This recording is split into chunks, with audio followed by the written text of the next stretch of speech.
Now, it has been a few weeks since the Washington State Democratic Party adopted their new party platform. It received a lot of attention, even on the national stage, because they want reparations for Black Washingtonians, and they adopted some pretty anti-Semitic ideas, including a policy statement that basically says the rise in anti-Semitism is the fault of Jewish people and of the state of Israel.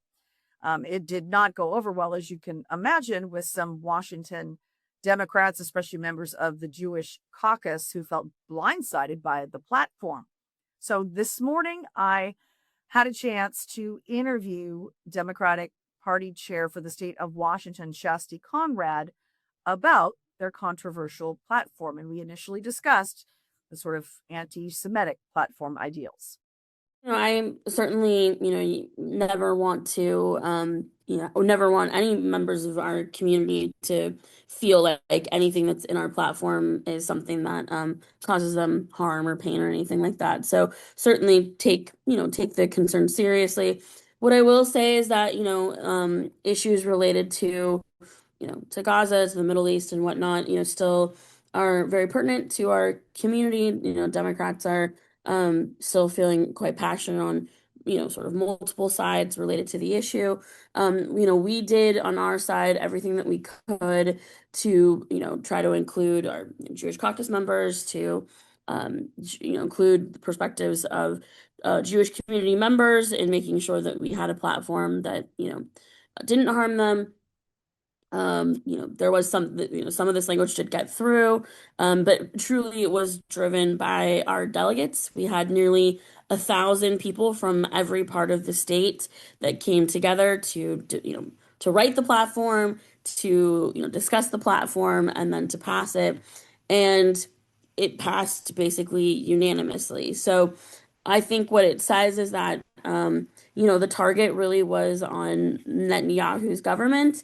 And that was the focus, not the Jewish community, that it was about what's happening, that's being driven by, foreign government. Now, Democratic State Senator Jesse Solomon, who co-chairs the Jewish Legislative Caucus, not pleased, as you might imagine. And he told JNS News recently that the anti-Israel language in the platform is not surprising. He says it's not an isolated incident. He told JNS it is clear that unless one is willing to denounce all affinity for the Jewish state, we are not welcome in many progressive spaces.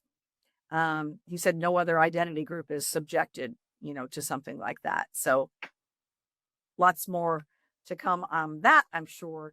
And I did reach out. I spoke briefly with Senator Solomon this morning and am anticipating some further quotes in my article that I'm putting up today on our Center Square Washington page. So I encourage you to check that out a little bit later today once I'm done with the article and it's published. Also, the other controversial party platform piece for Washington Democrats is a push for reparations. It includes the study and implementation of reparations, which is something already being funded by a 2025 $300,000 budget item, where the Department of Commerce hired a contractor to study how that would really work. I mean, are we talking about direct cash payments to Black individuals? How Black do you have to be, right? Somebody who's only half Black or quarter Black, would they still qualify for potential reparations? Or would this simply be an expansion of race-based programs that we already have here in Washington State, like the Covenant Home Ownership Program? So again, here is Washington Democratic Party Chair Shasti Conrad.